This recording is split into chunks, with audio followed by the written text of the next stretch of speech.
Hello everyone. Good morning children. How are you all? I hope you all well. So, are you ready for today's lecture? Okay, let's start. So, today we are going to start lecture number 8 of chapter number 5.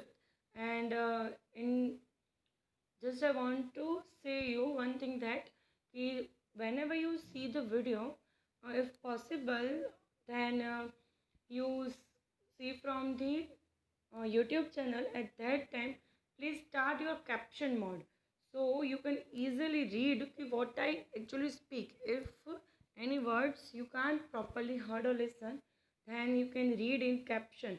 So whenever you see the video in YouTube, then please start a caption mode so you it is very easy and useful for you for better understanding and also see the video.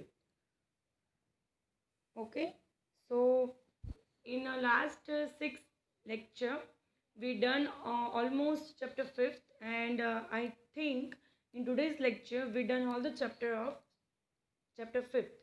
So first we revise the chapter 5th, lecture number 1 to 6, and then we'll start the today's new topic. So are you ready now? Okay, come to the page number,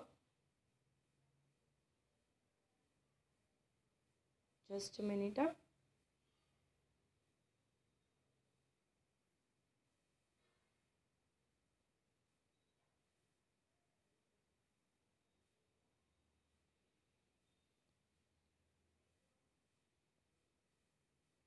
Chapter 5th, page number 44. So in lecture number 1, we studied about the sole proprietorship. Then in lecture number 2, we studied the HUF and partnership characteristics.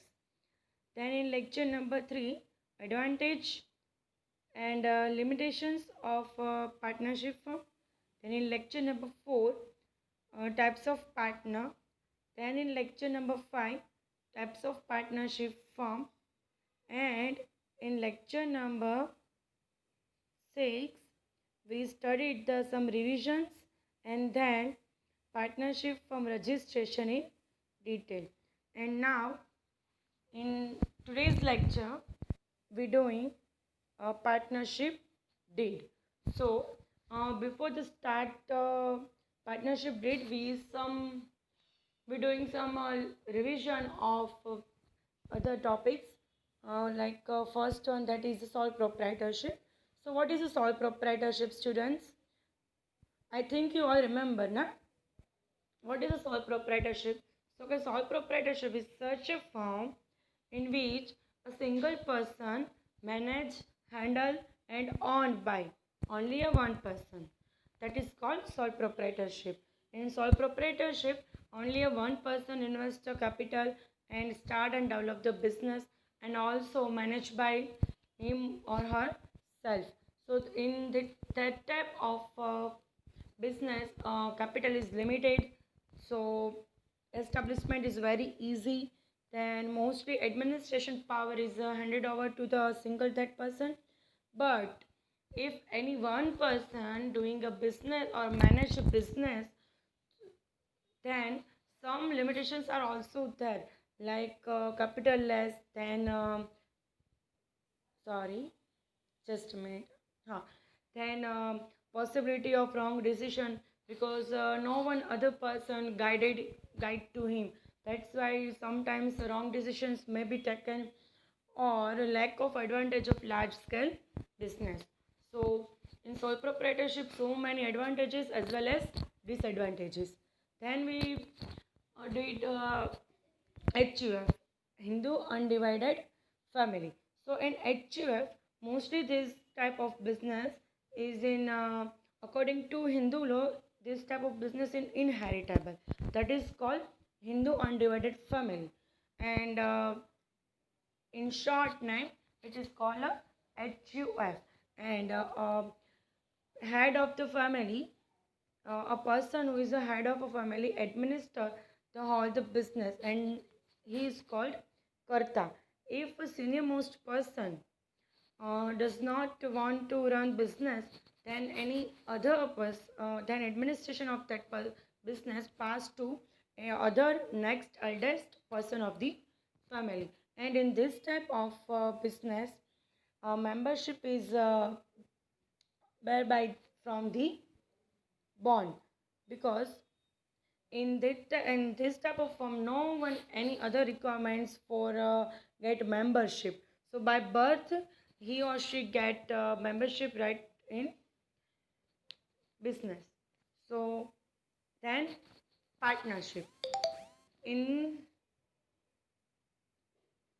this chapter main topic is that partnership. No, so proprietorship and HUF is also important, but the partnership is a little much long, I mean to say lengthy topic, and little more important than sole proprietorship and HUF. So what is partnership? When two or more person start a business with together, then that is called partnership. When a two or more person, hello, when two or more person uh, start a business and have agreed to share the profit of business, and for that person they together and start a run a business, then that is called the partnership. And according to Indian Partnership Act 1932, so partnership is a relation between such a person who have agreed to share the profit of business which is run by all or by one person on behalf of all. That is called partnership. Partnership.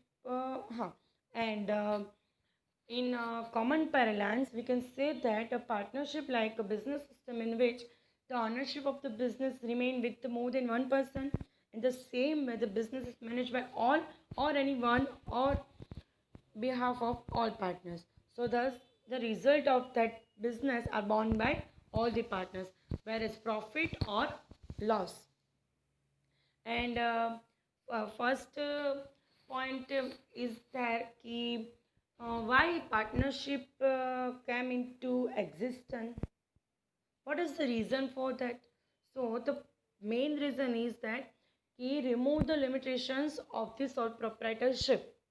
Partnership came into existence only because of we can remove the limitations of the sole proprietorship, like the huge capital, efficiency, administrative power, and risk bearing capacity.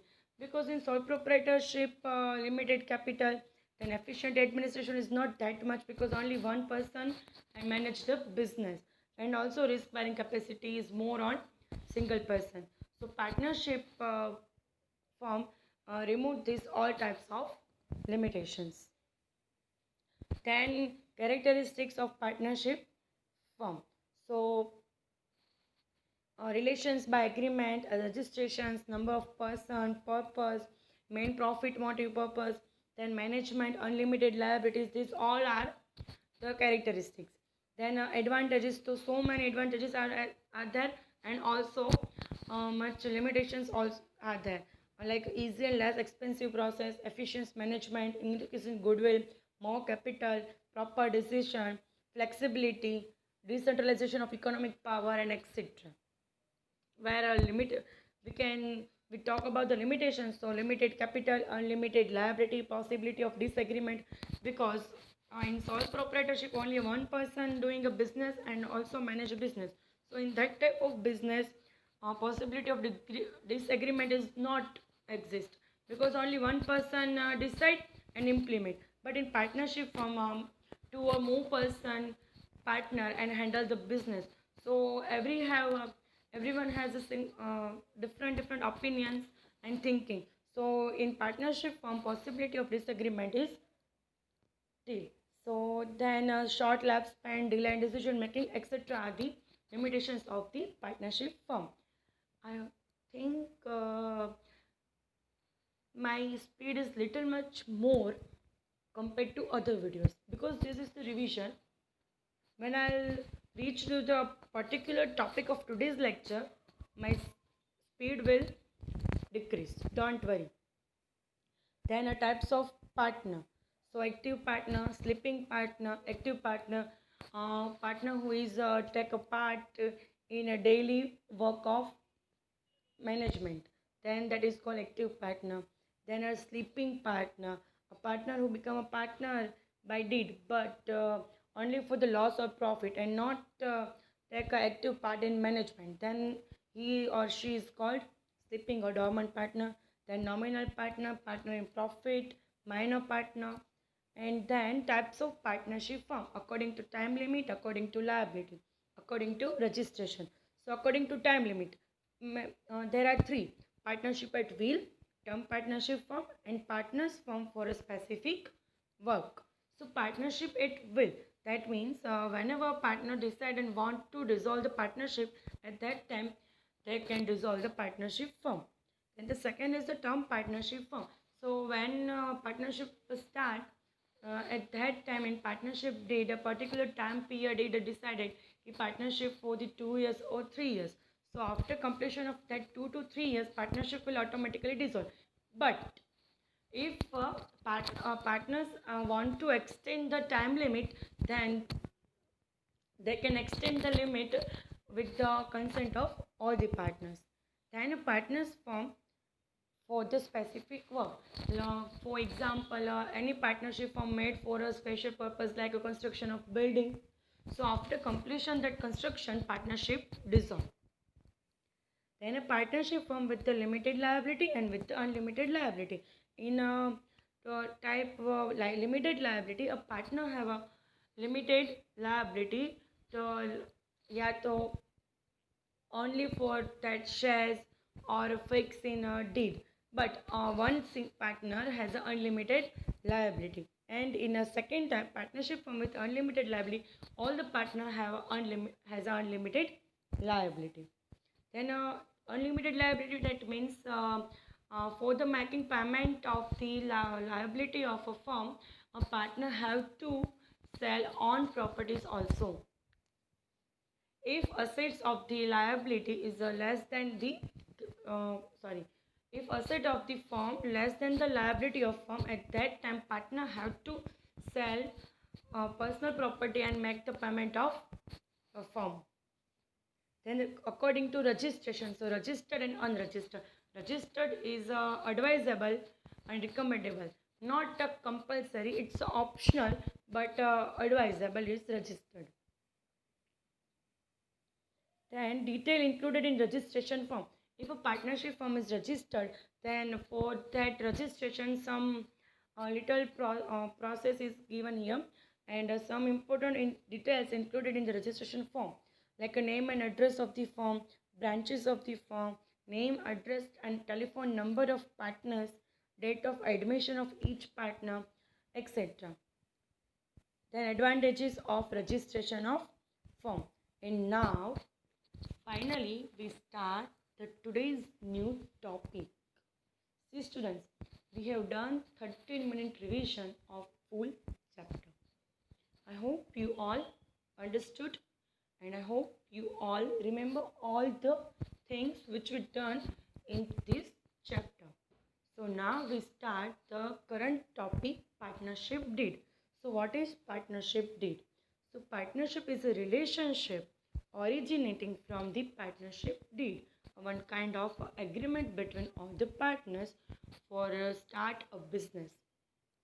This deed or agreement can be in written form or oral, but the written agreement is advisable or preferable. So which type of information included in partnership deed? The first one is the name and address of the firm. Second, name, address, age, type and telephone numbers of partner, like a name of partner, address of age, and which type of partners, like a nominal, active, dormant, that is also mentioned in partnership deed. Then purpose and types of business of firm. Then date of establishment and duration of firm.